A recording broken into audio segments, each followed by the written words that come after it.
प्रभु यीशु मसीह के मधुर और मीठे नाम में आज दिनांक 30 अगस्त दिन बुधवार को हम आप सब श्रोताओं का हार्दिक स्वागत करते हैं।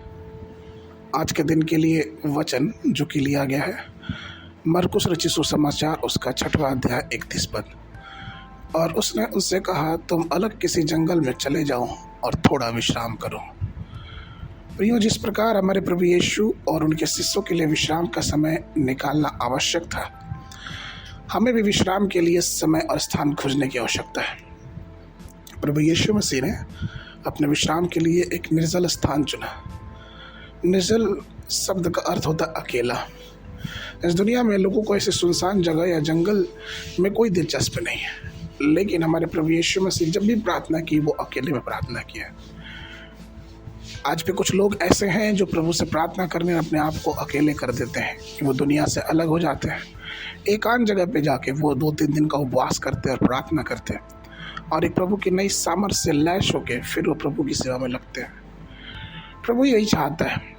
यहाँ तक कि हम देखते हैं कि यूहन्ना जो कि यीशु मसीह का चेला था, उसे पकड़ के जब पतमोस नामक टापू पर रखा गया, जब वहाँ अकेले था, अपने लोगों से दूर एक सजा काट रहा था, उस समय परमेश्वर ने उसे दर्शन दिया। उस समय परमेश्वर ने उससे बात किया और ऐसी ऐसी बातें जो आज भी हम में से कई लोग समझ नहीं पाते, लेकिन परमेश्वर अपने लोगों से बातें करता है। जब हम अकेले में विश्राम के समय में प्रभु पे ध्यान लगाते हैं तो प्रभु हमसे बात करता है।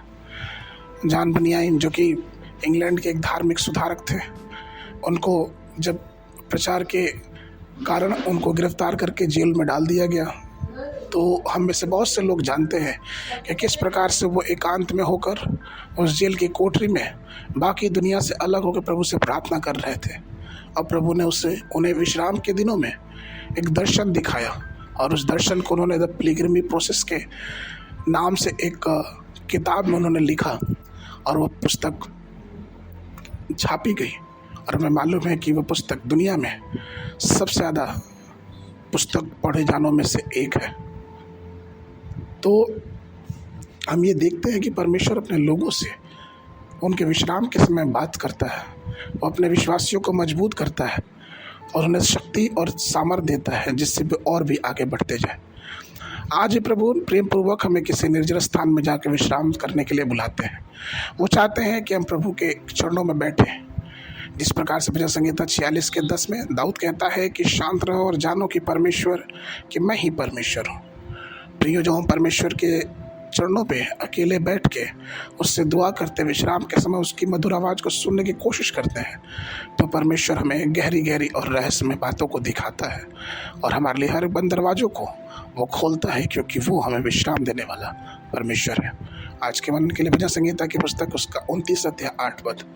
प्रभु की वाणी जंगल को हिला देती है, यहोवा का देश के जंगल को हिला देता है। बाइबल अध्ययन के लिए सुबह के समय भजन संहिता 129, 130, 131 और शाम के समय पहला कुरिन्थियों की पुस्तक उसका 11 अध्याय 1 पद से लेकर 16 पद तक। परमेश्वर आप सबको आशीष देवे।